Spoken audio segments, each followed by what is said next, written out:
You're listening to me because you can't sleep, right? That's okay. Neither can I. Not really. Not in any way that counts. I've been awake for, I don't know, 3, maybe 4 days now. Tell it soft after a while. Slippery. You blink and suddenly it's dark again and the clock says something that doesn't make sense. Anyway, you're here. And I'm here. So let's just stay here for a while together. The signal's still clean for now. I boosted the tower output yesterday, bypassed a fried relay with some copper wiring I found under the floor. Not exactly regulation, but nothing is anymore. Most of the city went dark last week. Some say the grid's still live out past the ridgeline, but I haven't heard a single verifiable broadcast in days. Just static and, well, sometimes voices. But we'll get to that. This is station WZRD, broadcasting from the high tower of the old observatory. Used to be a place for looking outward. Now it's just a place to stay above the fog. I've been getting messages. Dozens. All kinds. Mostly anonymous. Desperate.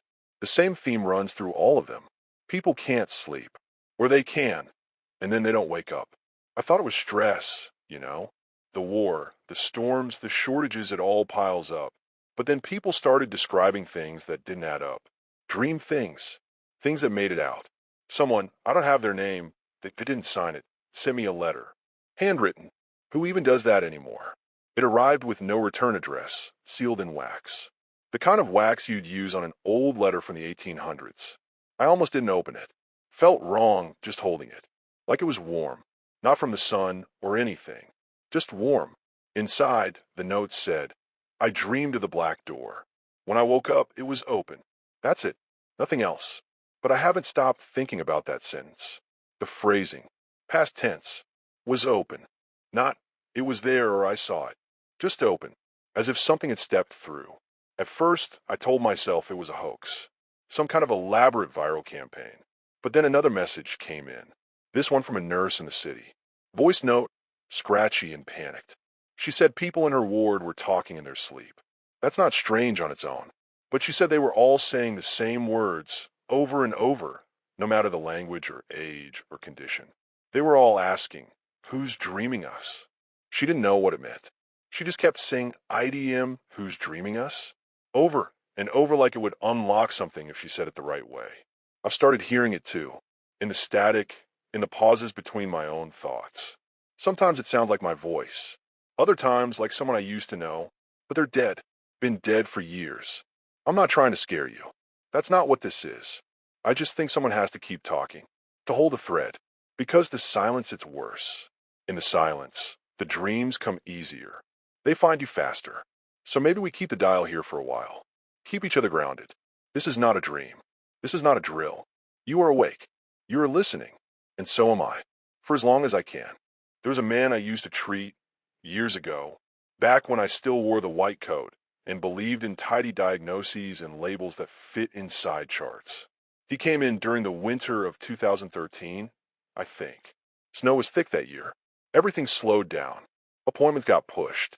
He walked in without one. Just showed up and sat in the lobby until I saw him. I won't give his name. It doesn't matter now.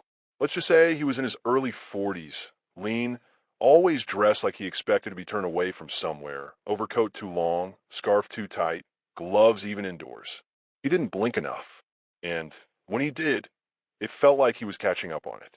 He told me he hadn't slept in 6 nights. That part wasn't unusual. We had plenty of insomniacs. But he didn't complain about being tired. He didn't yawn. His hands didn't shake. He sat perfectly still and told me, with absolute conviction, that if he fell asleep again, he wouldn't wake up where he was supposed to. His exact words were, I'll wake up in someone else's dream, and I won't be able to get out. I remember writing that down, verbatim, because there was something so calm in the way he said it. No drama, no desperation, just a statement of fact. I asked him to explain. He said he'd been dreaming in third person for weeks, watching himself walk through places he'd never been. Factories with no ceilings, beaches made of broken teeth. One dream, he was kneeling beside a bed, watching someone sleep, and when they opened their eyes, it was his face on the pillow. But not quite. A version of him with no mouth, just a stretch of pale skin. And it was smiling. He said he started locking the bedroom door after that. Then the bathroom. then the closet. Eventually, he moved into a motel that didn't have mirrors. Said he couldn't trust reflections. Said they sometimes blinked at the wrong time. I prescribed him something mild at first. Thought maybe he was in a manic phase, or that this was an onset of something deeper. But nothing helped. He came back twice more. Each time, he looked worse. But not in the way you'd expect. It wasn't just exhaustion. It was like the world was fraying around him. Like he'd stopped syncing with it. Once he said, I walked through someone on the sidewalk. Didn't bump into them. Didn't move. Just walked through. He didn't come to the fourth appointment. I heard, later, he'd checked into a sleep study downstate. The kind where they wire you up and film your REM cycles for anomalies.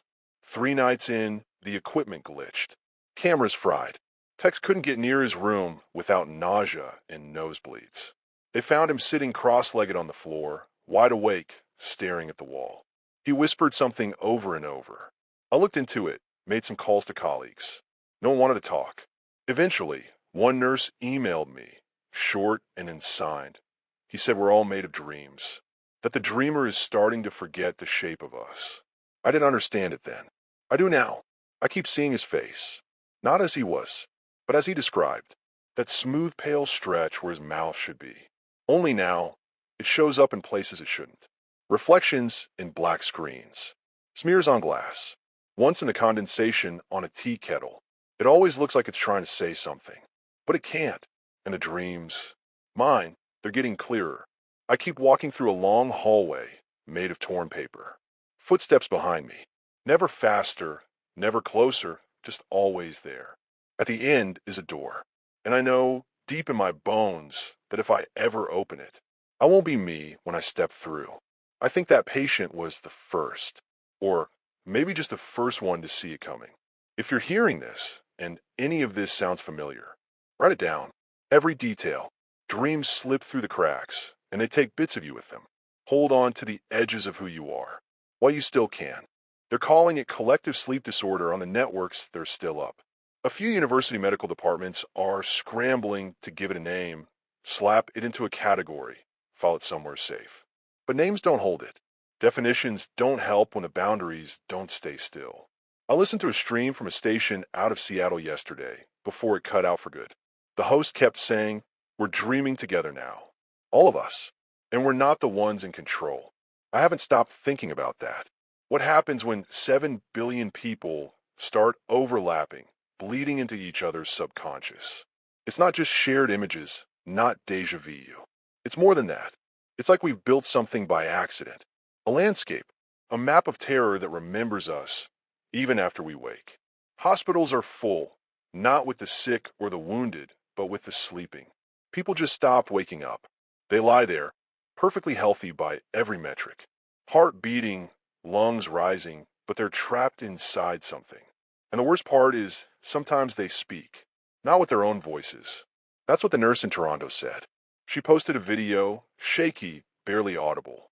One of the patients sat bolt upright, eyes still closed, and whispered, it's learning how to stay. That's what she said. It's learning how to stay. I don't know what that means. I don't want to know. But I keep thinking about what happens when something that wasn't supposed to survive the night finds a way to last into morning. And it's not just sleep anymore. People have started reporting waking anomalies. Hallucinations, sure, but consistent ones. Entire neighborhoods reporting the same exact figure in the same alley at the same time of night. A child in a hospital gown who stares without blinking. A man with a backwards face sitting on top of elevators that never open. A door in the side of a laundromat that isn't there during the day. And it spreads like a disease, but it's not airborne. It's conceptual. You hear it, you think about it, and it takes root. That's what the neurologist from France said before her last video froze. The idea is the infection, she said, not the symptom. I keep wondering if we did this to ourselves. We gave so much attention to fear for so long, built it up in our books and movies and headlines and stories until it became the most fed creature in our collective mind. Maybe it got hungry, maybe it evolved, or maybe it didn't need to. Maybe we're just the soil it always grew in. I got a call. Landline. One of the few that still works, from a woman who said her whole family had fallen asleep during dinner. All at once. heads down on their plates like a light switch had been flipped. She's kept them in their chairs for 2 days, too scared to move them, like disturbing their positions might make it worse. She said they're smiling. That was the part that broke me. She said their mouths are frozen in these wide, peaceful smiles, and every once in a while they whisper something. She can't make it out unless she leans in real close. She said it sounds like laughter. I told her to leave, to walk outside, get away from the house. She asked, "What if they notice I'm gone?" and hung up before I could answer. I think about her a lot. And here's the thing, if you're listening right now, and you're still awake and still yourself, I need you to understand something. This isn't a local event. This isn't just my town or my tower or your street. This is everywhere. And the only reason you haven't seen it yet is because it hasn't chosen to show itself. But it will. The more people dream of it, the more it becomes real. And now that people are trapped inside the dreaming, it has endless hours to grow. It doesn't need all of us. Just enough. Just enough minds to make a body. If you're awake, stay that way. If you're tired, don't sleep near mirrors. And if you wake up and the sun's too bright, or the shadows move wrong, or someone you love smiles at you like they know something you don't, check the clock. Ask yourself what day it is. If you can't remember, you might already be under. I've started seeing things in the corners. Not directly, never directly. It's not like a jump scare. It's not even startling. It's subtle. Like my eyes are adjusting slower than they used to. Like the edges of everything are just a little out of focus, just enough that you don't question it right away. But then you stare, and the blur moves when it shouldn't. I told myself it was exhaustion. That's the rational thing. Lack of sleep does that. It pulls tricks on you, makes your brain try to fill in the blanks. But this doesn't feel like filling in blanks. It feels like something's stepping into them. The first time I noticed it, I was standing in the hallway outside the transmitter room. There's this old bulletin board on the wall, used to be covered in pinned notes, broadcast schedules, old jokes from interns. All of it's yellowed now, curling at the edges. But that night, I saw something behind it. Not on it, behind. Just the shape of something long and bent, coiled around the pushpins like it was waiting to see if I'd pull the board down. I didn't. That was 3 nights ago, I think. Time's slippery now, and the shadows are growing darker. Not just deeper, but heavier. They feel thick, like walking past them means brushing up against something with weight and intention. My dreams, when I let them happen, are filled with ink. That's the only way I can describe it. Not darkness. Ink, the kind that stains you when you touch it. It pools at the bottoms of stairs and seeps from keyholes. And in those dreams, something moves through it. Always out of sight. Always just around the next corner. There's a recurring scene I keep returning to. A mirror in a white tiled room, fogged up like someone just stepped out of the shower. I never see who I'm supposed to be, not in the reflection. The mirror doesn't show anything, not really, it just holds this faint silhouette. And it taps. Once. Just a fingertip against the glass. Not to break it, not to shatter. Just enough to say, I know you're there. And when I wake, the condensation is still on the windows of the station. You can say that's coincidence.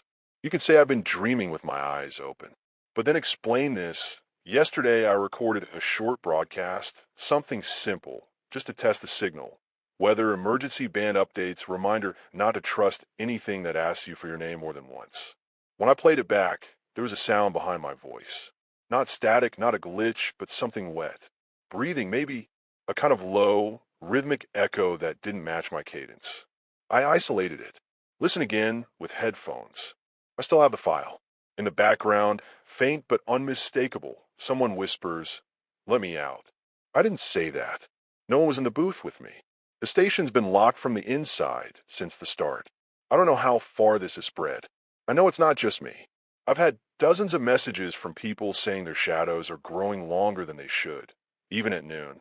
People saying their reflections linger a second too long. One man swore his cat wouldn't stop staring at the ceiling and wouldn't eat unless every mirror in the house was turned to face the wall.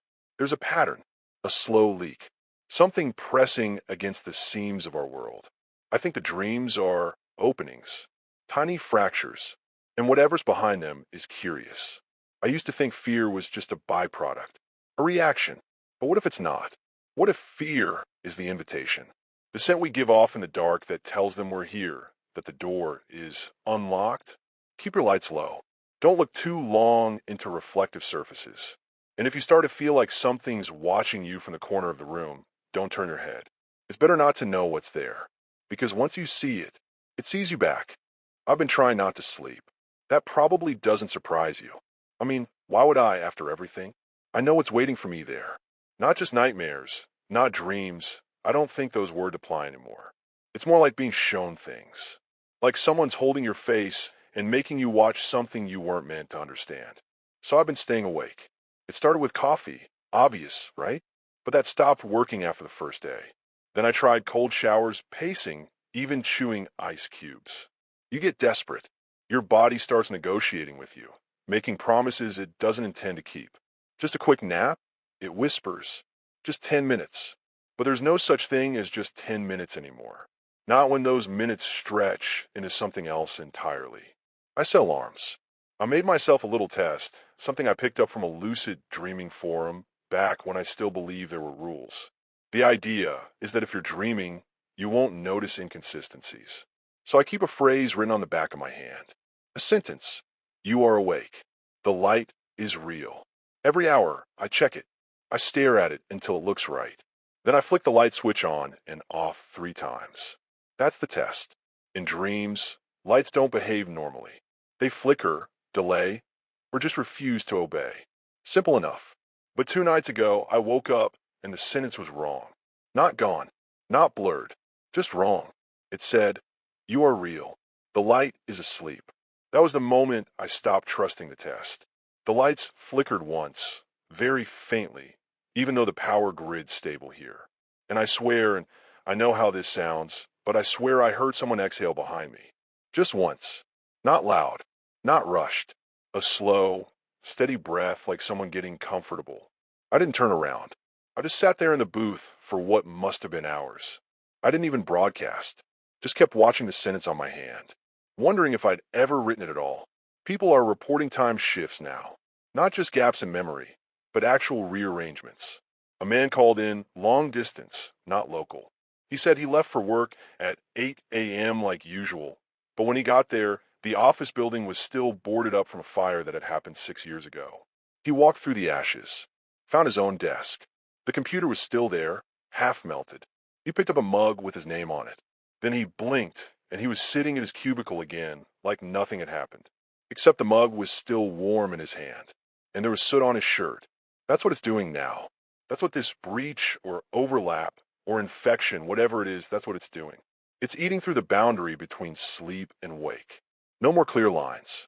Just this smear of overlapping realities bleeding through one another. And we're stuck in the middle, try to remember what we're supposed to be. I think about that phrase, sometimes the light is asleep. What does that even mean? Is it metaphorical or literal? I mean, what happens if the light does fall asleep? Do we just stay here in this half state, this perpetual twilight where nothing fully forms? I'm scared what's coming. I can't pretend I'm not anymore. I feel it tightening like a net around my thoughts. The dreams are learning. I don't know how else to put it. They're remembering me. I used to wake up from the same hallway. Now, I wake up already inside the building. There are fewer exits every time. I don't know how much longer I can do this, but I'll keep trying. I'll keep the mic live as long as I can. Maybe it helps. Maybe just hearing someone else's voice reminds you where you are, that you're not dreaming. Not yet. So here's your test. Right now, wherever you are, flip the light switch. Just once. Watch how it responds. And if it flickers, even for a second, don't go back to sleep. Because whatever's dreaming us, it's getting closer to waking up. I keep getting messages from people describing the same place. Different countries, different languages, different times of day, but the descriptions line up almost exactly. It's always a room. Square, white, smooth, seamless walls like polished bone. No windows, no light source, and no doors. But somehow, the space is still lit dimly like it's waiting, like it's watching. The people who end up in it say the same thing. There's no way in and no way out. They're just there, alone at first, and then they hear something, a sound that starts low, almost imperceptible, like someone whispering underwater. And then it builds, becomes a kind of static, a high whine, just on the edge of what a human ear can stand. They always wake up before it hits the peak, but not always in the place they remember falling asleep. One woman, I'll call her Clara, sent me a recording. I don't know how she managed it, or if it even matters how. She said her phone recorded by itself. Just started capturing audio one night while she slept. She woke up on the floor, disoriented, nose bleeding. When she checked her phone, there were 32 minutes of audio. I listened to it. Most of it is silence, then soft breathing, then that sound, that electric whine, rising like something powering up. And right before the end, there's a voice, a child's voice. It says, "Don't open your eyes." That's it. That's all. And now she says she's been dreaming of a child. Same every night. A pale boy, about 8 years old, with no mouth. Just smooth skin where it should be. And he stares at her. Doesn't move, doesn't blink. Just stands at the foot of her bed like he's waiting for permission. She asked me what I thought it meant. I told her the truth. I don't know. I don't think it means anything. I think it is. These aren't symbols. They're not metaphors. We're past that now. We've slipped into something more fundamental. Whatever boundary once existed between dreams and waking has been worn so thin that things are slipping through in both directions. And once they're through, they don't follow our rules anymore. I've started hearing footsteps in the station at night. I've checked every room, locked every door, even nailed the cellar shut. But they keep happening. Soft, even, never hurried. They walk the length of the hallway outside this booth, and then stop just outside. I've never looked. I don't want to. I don't think I'm supposed to. There was one night I made a mistake. I left a mirror uncovered in the engineering room.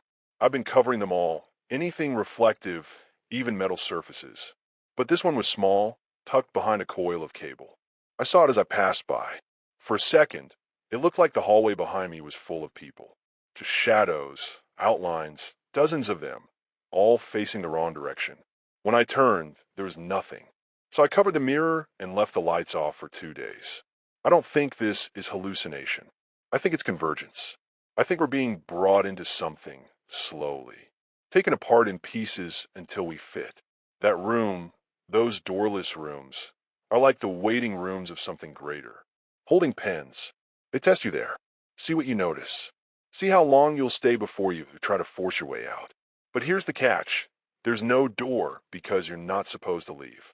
The moment you want to, the moment you look for an exit, that's when they know you're not ready. If you've been there, if you're dreaming of that space, stay calm. Don't fight the walls. Don't search for seams. Just breathe. Wait. And whatever you do, don't speak to the child. Not unless you want it to know your name. I know it's hard. I know how exhausting this is. But we're not entirely lost yet. As long as some of us are still awake, still ourselves, there's hope. Thin, fragile hope. So stay with me. Just a little longer. And remember, if you find yourself in a room with no doors and the light has no source, you're not alone in there. You're being observed. I started making lists. That's what they tell you to do when reality starts to slip. Make lists. Write down facts you know to be true. Anchor points, they're called. Fixed memories.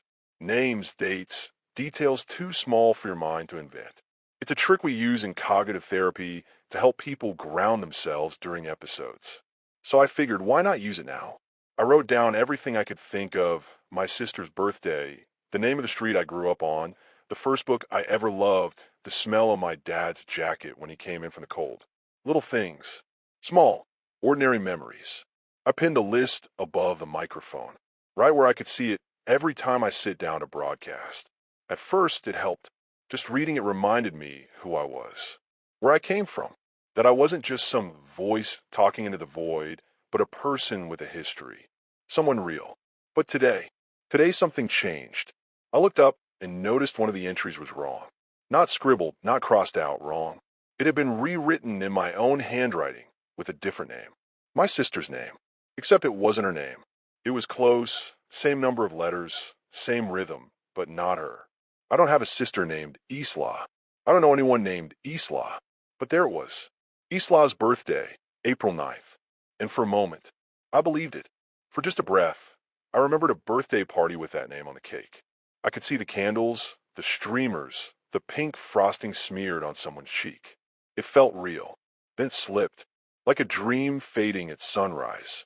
The details turned fuzzy, and the image broke apart. And all that was left was this sense of dread, because something had gotten in, something had rewritten my anchor.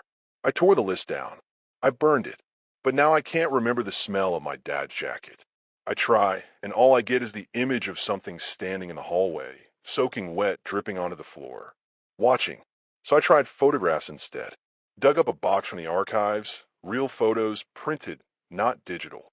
Held them in my hands, looked for proof that my life happened the way I remember. And again, it was wrong. There's a picture of me and my college roommate standing outside the radio station. I remember that day. We were laughing, holding coffee, middle of winter. But now, in the photo, she's not smiling. She's just looking at me, eyes wide, like she's afraid of something. And her hand, it's not resting on my shoulder anymore. It's pointing at something behind me. I scan the picture, blown up the background. There's a figure in the far distance, blurry, but there. Something tall, too tall, standing at the tree lean. That photo was clean when I first stored it. I know it was. Something is rewriting the past, not erasing it, rewriting it, replacing the threads of our lives with something else. A new version, just close enough to pass for truth until you start pulling at the seams. You ever had a memory that feels like it doesn't belong to you? Not deja vu. I mean a full, vivid recollection of something you know didn't happen. Like waking up with the taste of a meal you've never eaten, or hearing a lullaby in a language you've never spoken. That's what it feels like now. Every hour, I question something new. Every moment, a little more of who I was slips out of reach. And if it's happening to me, it's happening to you. To all of us. I think the dreams aren't just intruding, they're editing, shaping the waking world to match their own logic, turning memory into fiction and fiction into history. So here's my new anchor, this broadcast, my voice in your ears, the sound of someone else holding the line. If you're still out there, still yourself, I want you to do the same. Record something, anything, your name, your story. Say it aloud, and keep saying it every day, even if you forget who you're saying it to. Because when the dreams start to shift your story, it might be the only thing left that's really yours. There's a story I heard once, way before any of this started. Back when I was still studying sleep disorders, when I still thought everything could be categorized and understood if you just had enough data. It came from a colleague who'd spent time in northern Finland doing research in isolated communities. She said there was this old legend, a kind of quiet belief, not something people wrote down, but something they passed from elder to child in whispers. It was about a tower.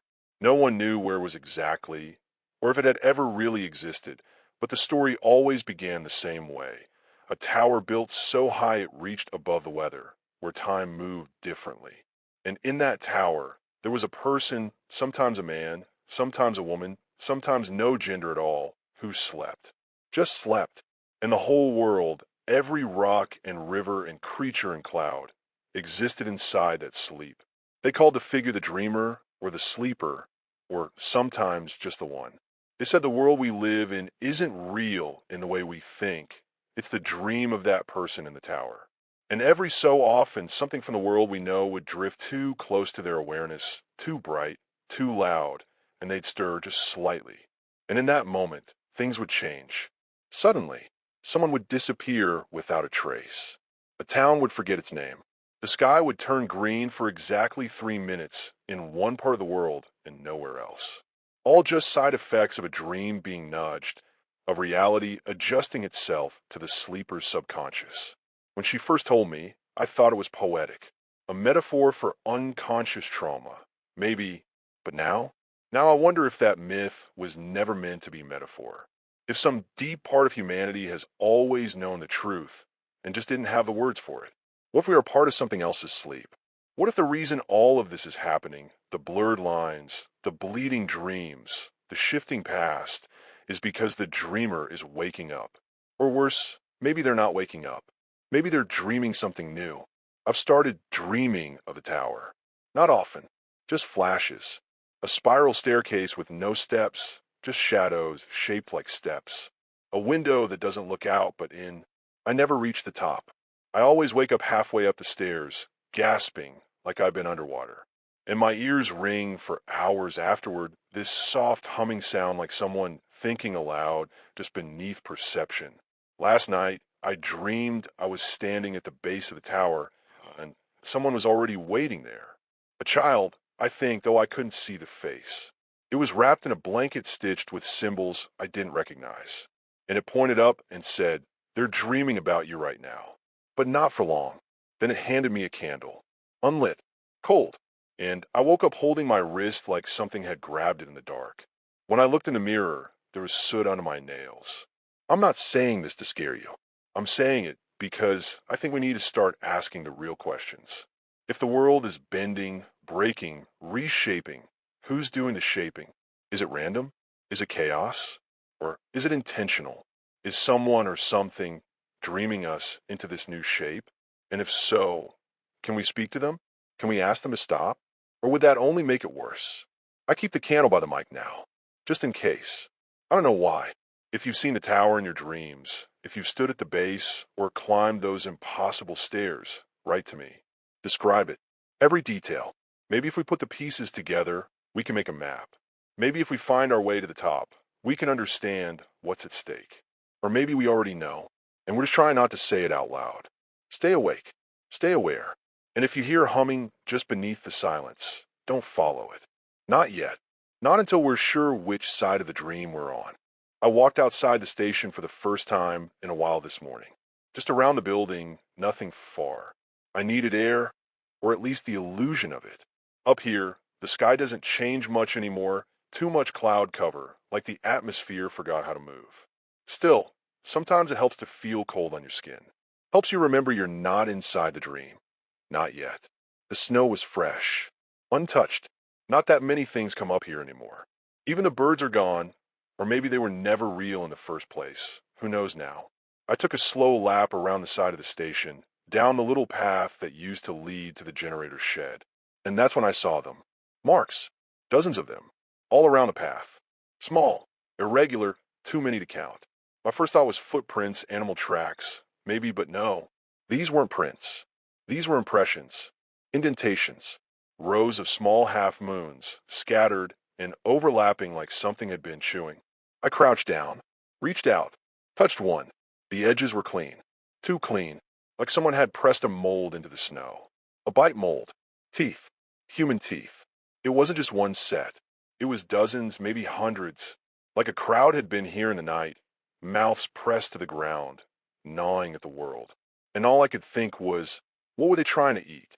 Or maybe, what were they trying to let in? I didn't stay out long after that. When I got back inside, I did what I always do. I turned on the mic. But I didn't speak. Just sat here, waiting to find the words. And I realized I'm not scared in the same way anymore. It's not panic. It's not that sharp, hot fear you feel when you're startled or chased. It's something slower, deeper, like realizing you've been bleeding for a while, and only just now noticing the stain on your clothes. I think that's what this thing is doing to us. Not just breaking our minds, hollowing them out, replacing the sharp, clear edges of fear with something softer. Something that makes you stay, makes you watch, makes you say, maybe I'll just rest for a moment. But you can't rest. Not now. A man called in last night, just static for a few seconds, and then a whisper. He said they don't need to eat us. They just want us to stop being awake. That phrase keeps circling in my head. Stop being awake. Not fall asleep. Not die. Just stop being awake. It's like a lullaby in reverse. A slow, coaxing descent into stillness. And if you listen long enough, it starts to sound comforting. But then I remember the teeth in the snow. I remember the way the prints overlapped like a frenzy, like hunger. And I think, no, this isn't peace. This isn't some cosmic quieting. This is consumption. Something is using the dreams as scaffolding, building itself out of our forgetting. Every night we surrender to it, we become less. And every day we fail to question the things that don't quite add up, the changed names, the altered memories, the shadows that stand still while the light moves. We feed it. And I don't want to feed it. So I'll say this again, for me as much as for you. If you're hearing this, stay awake. Stay uncomfortable. Don't let the slow weight pull you down. If the snow around your home bears teeth, don't follow the trail. If something calls to you in a voice you recognize but can't place, don't answer. You don't have to run. You just have to resist. And remember, something out there is still hungry. Don't let it be you. I've started losing time. It's subtle at first. You miss a few minutes, assume you got distracted. You look up from your hands and realize the sky is a different color than it should be. You replay your last sentence in your head and can't quite remember how you began it. But then it happens again. You find yourself in a different room than the one you remember walking into. The broadcast you're sure you scheduled for midnight already aired, but you don't remember recording it. And worst of all, the logbook, the one I write everything in just in case, has new entries in my handwriting that I have no memory of writing. That's what got me tonight. There's a page, torn at the edge like it was hastily ripped from somewhere else and pasted in. It's dated yesterday. It describes me walking to the transmitter shack in the snow, adjusting the dials manually, and then lying down behind the rack with my coat pulled over me. It says I slept there. It says I whispered to the cables. I've never slept in that shack. I haven't even opened that door in over a week. So I checked the recorder logs. We archive everything here. Old habit from the pre-collapse days. And sure enough, there's a recording time-stamped around 3 a.m. My voice, but not me. Not really. The voice is wrong. It's slower, flat, no emotion, like someone wearing my speech patterns like a costume. And it says things I don't understand, phrases that loop, sentences that start halfway through, things like the mind remembers itself in layers, and you were never meant to have this many versions. I've listened to it 4 times now. I still can't make sense of it. But the sound of my voice, this twisted, hollowed version of me, makes me nauseous. Not scared exactly, just deeply wrong. I think it's a kind of memory lag. Not forgetting, not in the normal way. More like skipping frames in a film. Your body keeps playing, but something else steps in to direct the scene. You're not fully gone, you're just not entirely there. Like a power outage during surgery. You wake up stitched wrong. The emails are worse. People are telling me they've spoken to versions of themselves. Actual conversations. One man said he met himself at a bus stop. Same clothes, same voice, but different eyes. Said the other version asked him, which one of us gets to wake up this time? A woman from Utah said her daughter keeps calling her from the same number, but her daughter died 6 months ago. The calls only last a few seconds. And every time, the child just says, "Don't forget me," before hanging up. And me? I've had dreams I didn't dream. I wake up knowing things I shouldn't. There's a phrase stuck in my head now. I don't know where it came from. You are the echo, not the voice. I don't know what that means, but I can't get rid of it. I'm scared that something is trying to override us. Not all at once, just enough to make you question who's steering. Like it's editing, refining, trying out different drafts of the same person. And we're all just iterations now. Test versions. Maybe that's what dreaming is. Maybe it's not us resting. Maybe it's the world re-rendering us while we're vulnerable. And when the memory lags just enough, something else steps in to finish the sentence. If that's true, then you have to hold on to your moments. The tiny ones, the uneven ones, the parts that don't make sense to anyone but you. A scar, a note you left in a jacket pocket, a favorite corner of your house that no one else even notices. Those things might be all that's left of the original you. Because if something's inside your mind, wearing your voice, filling your gaps, it'll start by changing the small stuff. And by the time you notice the big changes, it'll already be too late. So write yourself down. Leave notes. Record your voice. Mark time with something only you would understand. And whatever happens, don't trust the version of you that shows up uninvited. There's something wrong with the signal, not just interference. I've dealt with interference before, storms, solar flares, spillover, microwave tower bleed, but this is different. This feels like something's answering. I first noticed it when I replayed one of my overnight broadcasts. Just routine stuff. A check-in, a couple listener letters, my usual reminder to stay awake, stay grounded. But halfway through the playback, there's this sound right under the surface. Not static, not exactly. More like layered whispers. Dozens of them. Like a crowd murmuring from behind a thick pane of glass. You can't make out the words, but you know they're speaking. You feel it in your chest more than you hear it. At first, I thought it was a hardware issue. Maybe a ground loop in the cables, or an old tape head finally giving out. but I ran a diagnostic clean. Equipment's working better than it has in months, which only leaves one option. The signal itself has changed. I've been listening to it for hours now, looping it, slowing it down, filtering the frequencies. And the more I isolate it, the clearer something becomes. This isn't a glitch. It's communication. The waveform has a pattern. Not language, not Morse or code, but a pulse, a rhythm. It repeats every 243 seconds exactly. Always the same, like breathing, like a heart. I recorded one of the sequences and played it backward just to see. And I don't know how to explain this, but when I reversed the signal, I felt it. Not heard, felt. Like someone touched the inside of my skull. Not painful, not violent. Just presence. Pressure. The awareness of being seen. And now, I'm getting messages from people reporting the same thing.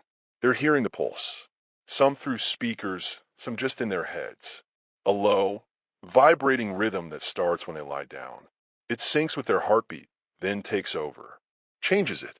One woman said it started playing through her baby monitor.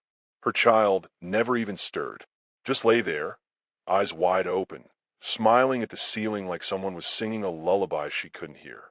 Another man said he was picking up strange interference on his ham radio, all frequencies dead except one, just a pulse, repeating, and underneath it, faintly, someone humming a tune he hadn't heard since childhood. He said it made him cry, not because it was sad, because it felt familiar. That's the part that scares me the most. This thing, whatever's bleeding through the frequencies, it knows what we remember. It knows how to sound familiar, like it's building a signal out of echoes. Not just any echoes, ours. Personal ones. I've tried jamming it, tried splicing white noise over the pattern, but it always comes back like it's adapting, like it's not just listening, it's learning. And maybe, just maybe, it's dreaming through us now, using our airwaves, our broadcasts, to reach farther, pull more minds into the fold. Maybe the signal is the dream. Maybe it always was. And by tuning in, by listening, we invite it closer. I've kept the tower broadcasting because I thought people needed the voice, the connection. But now I wonder, am I helping people stay awake? Or am I calling something toward them? I don't have an answer yet. I'm still here, still trying to separate the signal from the dream. But if you're listening, and I mean really listening, be careful with what you let in. Turn your dials slowly. Mute the speaker if you hear something too familiar. If a memory plays in your head, like a song you don't remember learning, don't follow it. Because the signal isn't random. It's an invitation. And not every invitation should be accepted. The lines are gone now. I know that sounds dramatic, but I don't mean it in some metaphorical sense. I mean the lines, the clear, rational, mental boundaries that tell you what's real and what's not, what's dream and what's waking. They're not holding anymore. I stepped outside earlier just to reset myself to ground. It was early afternoon by the clock, but the light was wrong. Too heavy, amber and low like sunset, but without warmth. No wind, no birds. Just this pressure in the air, like everything was holding its breath. That's when I saw it, just past the tree lean. The sky wasn't the right shape. Not the color, the shape. There was a bend in it, like a corner where no corner should be. As if the atmosphere had folded slightly inward like fabric, and behind that crease, something vast was pressing through. I blinked and it was gone, but I felt it. I still feel it. And I'm not alone. The messages I've been getting, people are seeing things they shouldn't be able to see. Objects appearing and disappearing. Shadows where there should be none. Cities reporting impossible reflections. Buildings that don't exist. Streets that end in copies of themselves. People waking up in places they've never been. Wearing clothes that don't belong to them.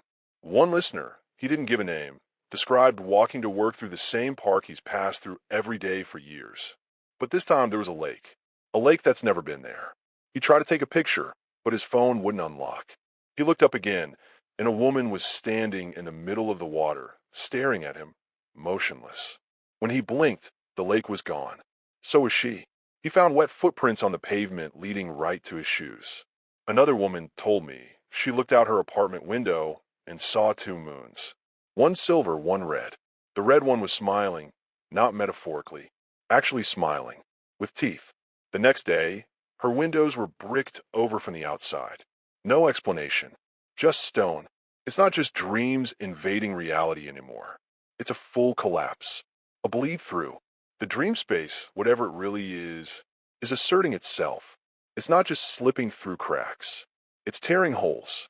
And I think it's doing that because we've made space for it. All this time, we've been letting it in. Not because we want to. Not because we're weak. But because something in it feels true. That's the part no one wants to admit. That sometimes, when the dreams come, they feel more right than the world we know. The faces are clearer, the emotions sharper. There's a logic to them, even in their terror. A symmetry. Maybe that's what it wants. Maybe that's what it is. A more efficient reality. A world where thought and fear and memory are the only laws. A place with no death, because nothing ever truly ends. Just changes shape. Just wakes up somewhere else. But that kind of world isn't a gift. It's a trap. If there's no death, there's no choice. If memory reshapes itself endlessly, then identity becomes noise. If every version of you exists at once, you stop being someone. You're just data, and the thing building itself out of our dreams. It doesn't want us as individuals. It wants our impressions, our echoes, our fears, and our loves and our regrets, all fed into its shape until it becomes real enough to walk through us. I saw something in the hallway last night. Not a shadow, not a trick of the light. A copy of me, standing in the dark, eyes closed, breathing. She didn't open her eyes. She just whispered something. I couldn't make it out, but I felt it. Felt in my chest like a thread being pulled through fabric. She looked peaceful. She looked finished. I turned away before she opened her eyes. So if the world around you starts to flicker, if you catch a reflection watching you longer than it should, if the sky folds at the edge like paper, you're not imagining it. It's imagining you. There's a room in the station I stopped going into. It used to be the main break room, old microwave, beige walls, water cooler that only dispensed warm water no matter how many times it got fixed. Not much to look at, but it was comforting in its own way. A place to catch your breath, sip bad coffee, pretend the world outside hadn't cracked. But about a week ago, at least, I think it was a week, I walked in and realized I couldn't tell what time it was. Not just because the clock was wrong. It was missing. Just gone.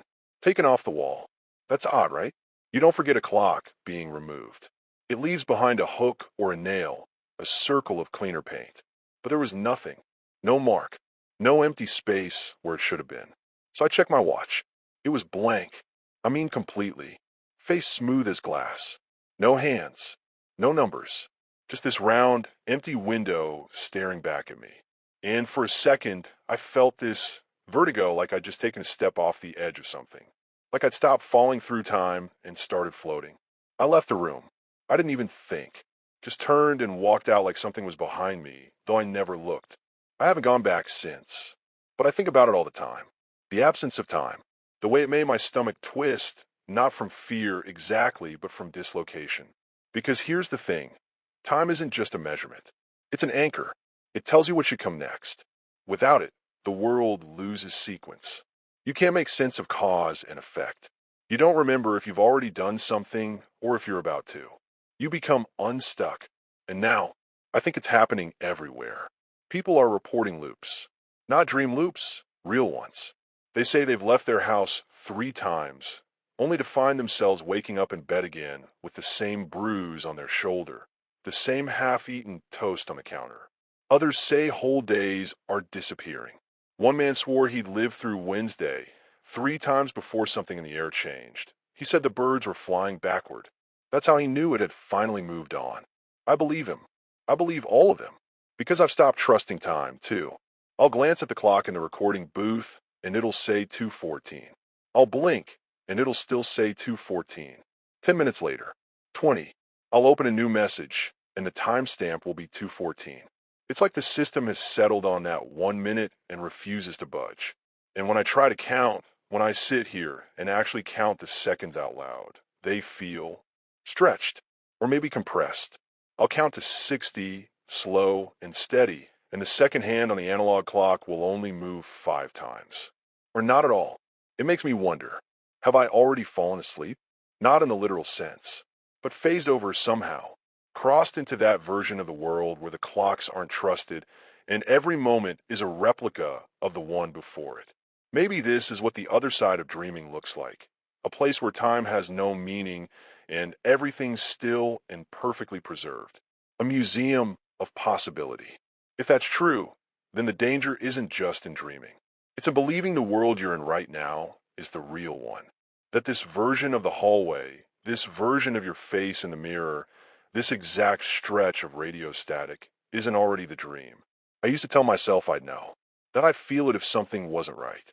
But the longer this goes on, the harder it gets to trust that instinct. When reality echoes itself enough times, you stop hearing the difference.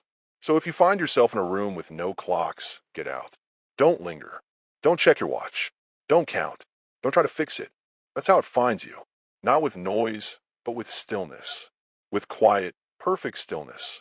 And if the second hand ever stops moving, don't wait for it to start again. I don't know what time it is. I've stopped saying good morning, good night. It doesn't matter anymore. The light outside changes, sure, but it's not tied to any clock I know. The sun rises too fast, then stalls in the sky like it's caught in thought, like it's trying to remember what it's supposed to do next. Sometimes it sets 3 times in the same afternoon.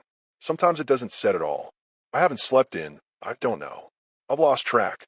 The days are melting together. My hands shake sometimes. I talk to myself out loud when the mic is off. I forget I'm doing it, but I'm still here. The hallway's gotten quieter. That used to be a comfort. Now it feels worse. Because silence doesn't mean absence anymore. It just means they're listening. There's something behind the transmitter door. I can hear it now, faint, always faint, breathing, or maybe imitating breathing, the kind of slow, deliberate inhale you'd make if you were pretending to be asleep. Waiting. I haven't opened that door in 2 days. Or 3. Or maybe I never closed it at all. I don't remember anymore. Last night, no, earlier, maybe I looked out the window and saw myself standing at the edge of the trees. Still, head tilted, watching the tower, watching me. She didn't move. She didn't blink. But I knew she knew I was watching her back. She's patient. She's not in a rush. Maybe she already knows I'm not getting out of this. I keep broadcasting because it's all I have left. This voice, these words, this tiny, crackling thread that stretches out into the dark, hoping someone hears it. Maybe you. Maybe you're still real. Maybe you're still yourself. Or maybe you're not. Maybe I'm talking to something else now. Something that already crossed over. Something that remembers being someone once. But I'll keep going.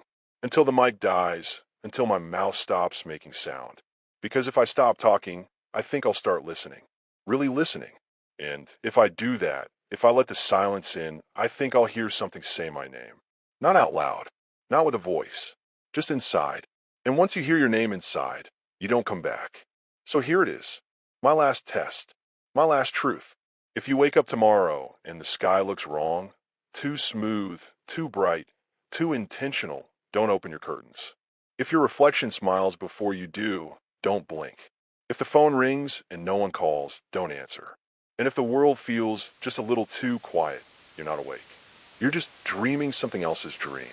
This is WZRD, broadcasting from nowhere.